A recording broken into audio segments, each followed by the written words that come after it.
Hello, fellow traders. 'Tis I, the Rumpled One. Today is Wednesday, January 30th, the year 2019. Let's talk trading. Mortality. My best buddy just got some really bad news. He had a PET scan and he lit it up like a pinball machine. What's that got to do with trading? You see, when things are going normal, sometimes we lose our focus. We don't really pay attention to all the little things. And we just go along from trade to trade and, nothing happens. But then sometimes you get that wake up call. And all of a sudden, your focus, your attention becomes concentrated like a laser. I mean, you focus on what's important. All the extraneous stuff just goes by the wayside. You hunker down and you take care of business. But you see, sometimes you can't bounce back. So that's why it's so important that you don't let things get out of hand. That you stick to your trading plan. That you do the study you need to study. You need to do your pre-trading routine every day. So when you sit down at your computer or at your phone and you open up your trading platform, you are prepared to trade to your best of your ability each and every time. You don't just go, oh, well, I don't have, I can wing it. No, I'm not going to let that happen.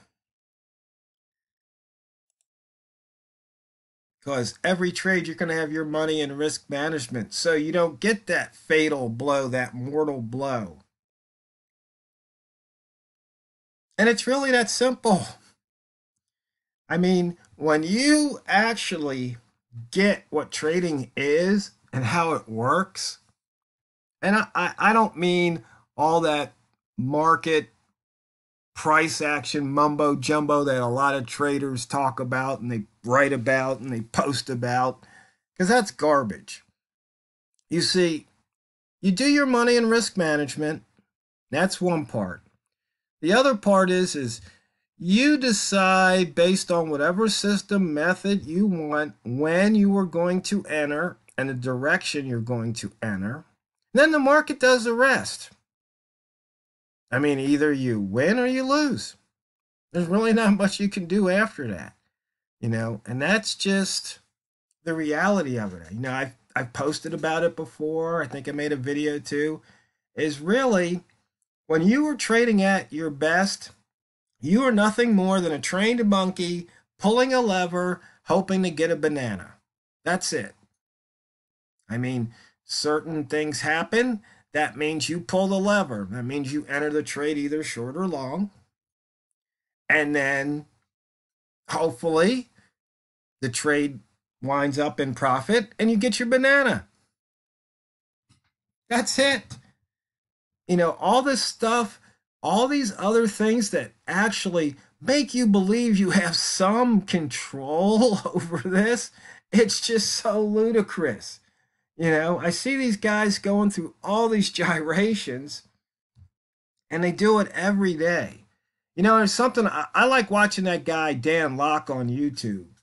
And he was saying something about today. I watched this video about how, if you've got 1 million subscribers and you've got a 10% hate ratio, you've got 100,000 people hating you. I mean, really hating you. You can't let that affect you, And so you really have to focus on what you're doing, not worrying about what other people are doing or how it worked out for them. Just focus on you, and that's all it takes. So let's focus on the charts here and see what we've got going. Okay, pound dollar still hasn't filled. It's Wednesday. We still got, 2.5 trading days left or so? 2 trading days left. Yeah, we've only got, let's see. This is the weekly. And we are 25 pips above the open, so we're back into the upper wick zone of the previous week. Yeah, we've only got an hour and a half left today. Hey, do you see this right here? Price actually got over the yearly open, but it pulled back,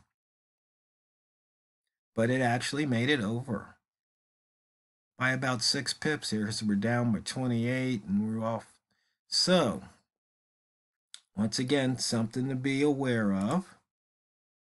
And you can see here today, we went above the first day of the week's high. You see we've crossed above it a few times there. Once again, showing that the opening range for the week is paying off.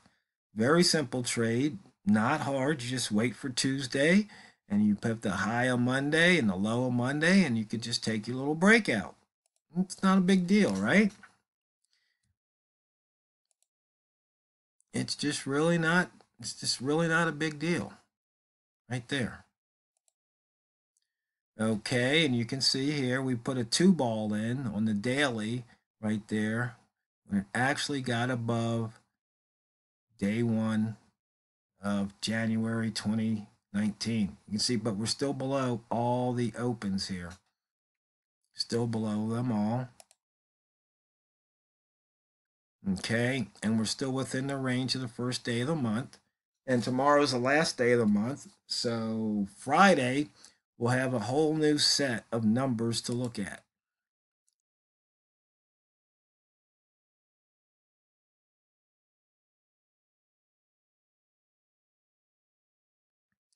And once again, there's that inside bar 2 days ago.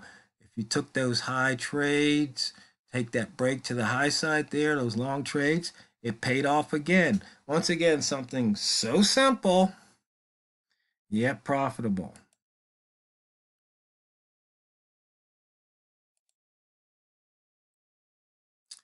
And looking here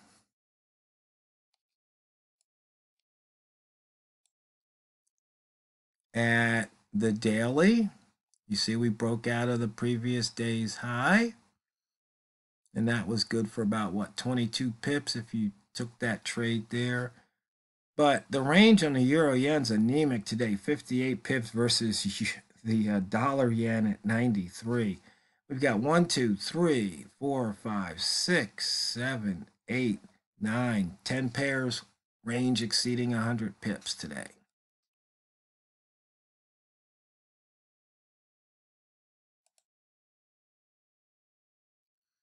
And you can see here this weekly highest open. I want you to take a look at this. You see, this was the highest H1 for the week right here. Noticed here, and this was the for the day today. So you see here, you could have traded this highest open for the week a couple of times for profit. So you don't, when it comes to the highest open, lowest open, or holo trades, you can look at the daily H1, you can look at the weekly H1, you can even look at the monthly highest open on the H1. Okay? So it's just something else to be aware of.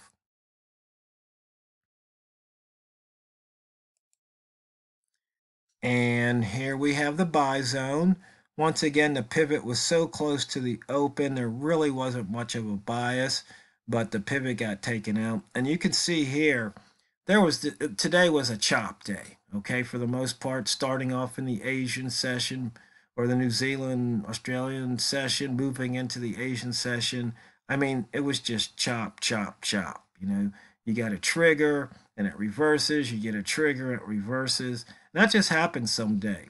And that's why normally I don't trade that half. I trade the New York session, and you can see here what happened during the New York session, clear signals. And so that's just something to be aware of.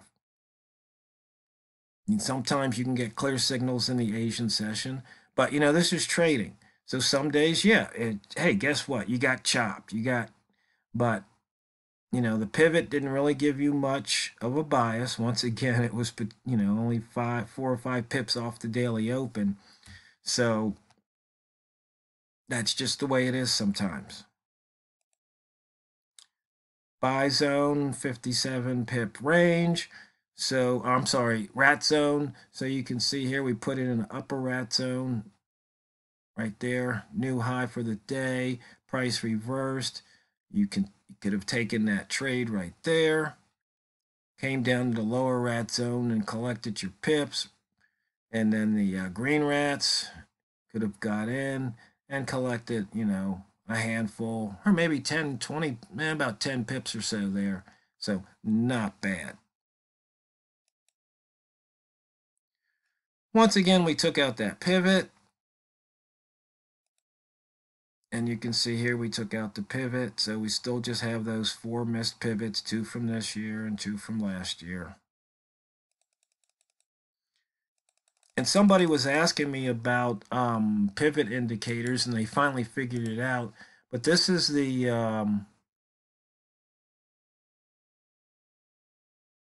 I have my the miss pivots and miss pivots plot indicator right here, and then the mid dots with the my period current. So I've got the daily pivot showing and show pivot right here. I just turned off all the other dots. And that's one way you can show the pivot. And of course here, this was a indicator I modified, SDK pivots. Nice indicator. I just added a few things that I wanted, like the future pivot point. And here on the buy zone chart, I used the TRO HL5 indicator. And let me just explain something to you. Pivot in this indicator is only for the current day. So if you want the daily pivot, my bars is 1, my shift is 0. Now, if you set the shift to 1 and you have my bars at 1, you're not going to get the pivot. If you set the shift to anything but 0, you're not going to get the pivot, because the pivot is only going to be for the current day or the current period, not the previous. That's not the way I wrote that indicator. So that's just the way that one goes. So just be aware of that.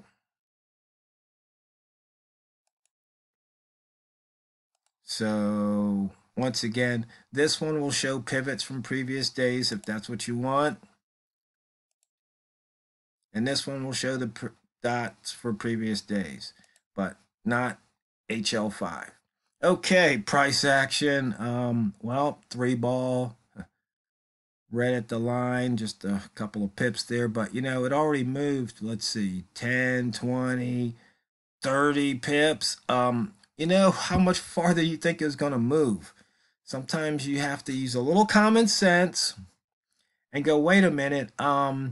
It was, I just moved 30 pips. Should I really take that signal? Well, if you know the frequency distribution of the H1 candles, the H1 candles usually 10 pips or more, but you can see here it had already put in, it had gone back up and already put in what, maybe an 11 pip range. Once again, you'd be pushing it. Now, it could happen, but why push it? Wait for an easier trade, something that you don't have to think about so hard. Wick zone in and out as usual. As you can see here, price cut the line, just jump in at the first line and you make a profit here. A couple of scratch trades, but then again, I usually don't trade during that time frame. You can see here we've been moving about 4 pips, not much happening. One signal since I opened this chart, and there you go. Good for what, 10 pips or so? Not bad, right? So, fellow traders, don't let mortality be the reason you focus. Stay focused.